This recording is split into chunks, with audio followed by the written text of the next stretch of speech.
As you guys may or may not know, I used to be a gamer. I used to play games like Valorant, League of Legends, Call of Duty, all of them competitively, like wanting to go to tournaments and win money and stuff.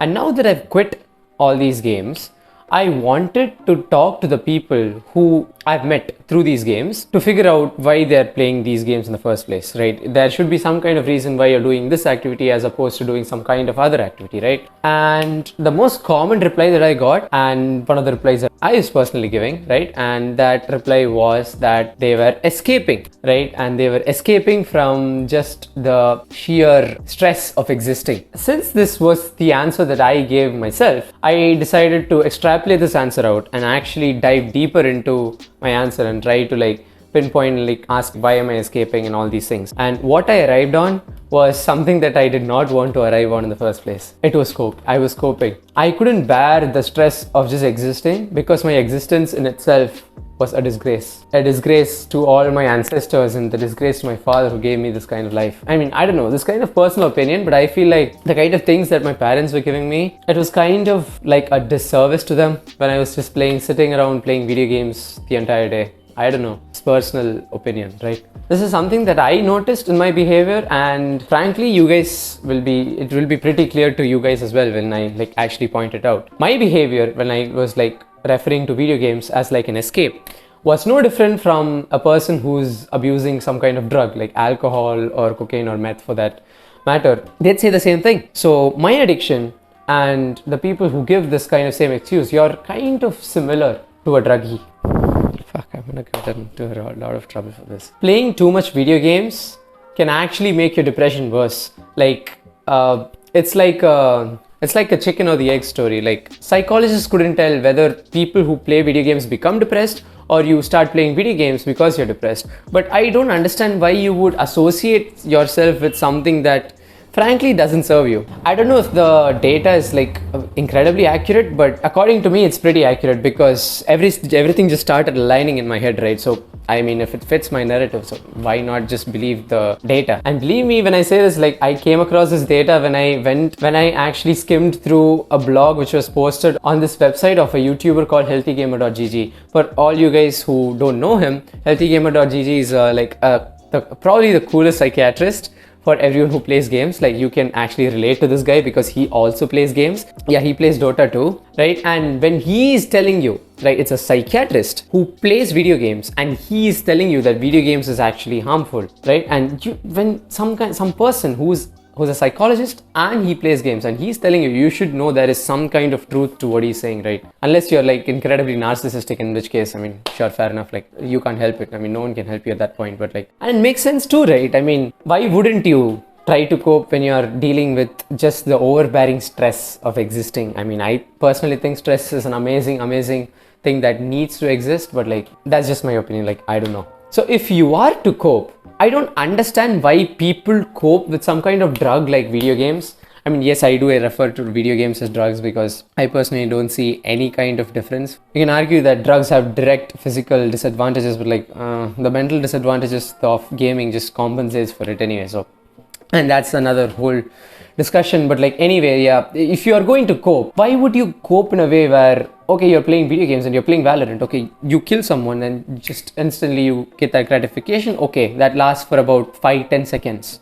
Okay, you finish playing and you're incredibly empty. And the problem which you had to deal with, it's still there.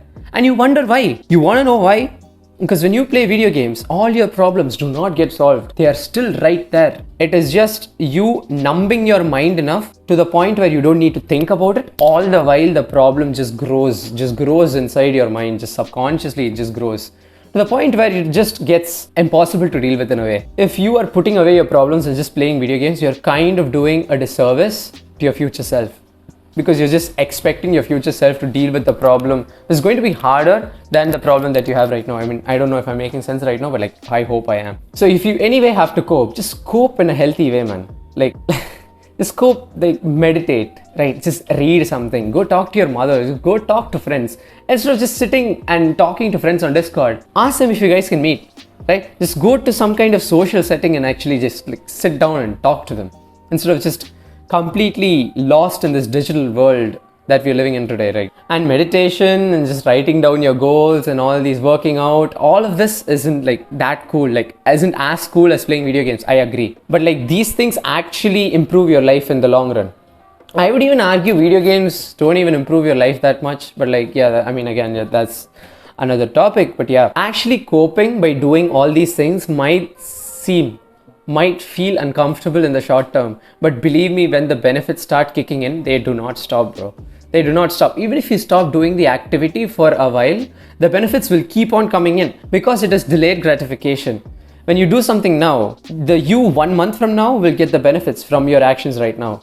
So the you 1 month from now will get the benefits whether or not he's even doing the activity in the first place. Like, I don't know if I'm making sense or not, but like it makes sense in my head. So like I hope you guys can like figure half of it out. Like, I don't know. So if you are going to cope, just cope in a healthy way. Like, it's a no-brainer. It's Instagram and video games. All of this doesn't help you, doesn't serve you. So why bother keeping it in your life? I mean, sure, one game here and there could be fine, but like I personally don't find that appealing as well. So like personally, when I'm telling you all this, do not think of me as just some kind of foreign like kind of boomer. I'm not even a boomer. I'm like 18 years old, like some kind of person who just completely doesn't know about this world is like preaching. Bro, no, I'm not just somebody, right? I used to play video games and I used to play Valorant so competitive to the point where I was even like 50 or 60 RR away from Radiant. So anyone who plays Valorant would know like Radiant is like the topmost rank, and I was so close to achieving it. And even when I was at the height of my rank, the height of Valorant, it just all felt useless and meaningless to me. If life is just horrible, playing video games and actually trying to improve it's like an amplifier to how worse your life can get, right? I mean, if you're not going to try to like get into esports or become a streamer, I honestly do not know why you're trying to improve with the video. I actually do know.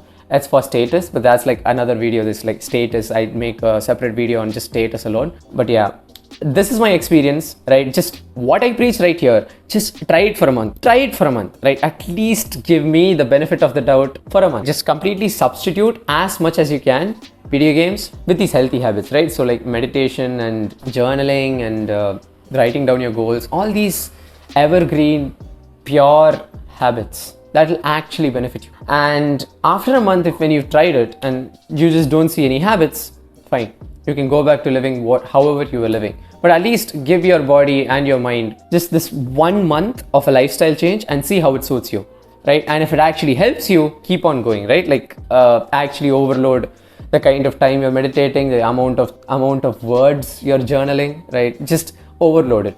But at least give me the benefit of the doubt, so much to the point where you at least try it for a month and then you decide that I'm a loser who doesn't know anything about what you're going through. Anyway, that's about it. Like, I just wanted to give my experience and give my thoughts on the whole I'm just playing video games for the escape part, right? Which I do not believe for a second. But yeah, this is just my effort of debunking that whole statement. Hope you guys enjoyed, and hopefully this video helps you in some way, shape or form, right? See ya.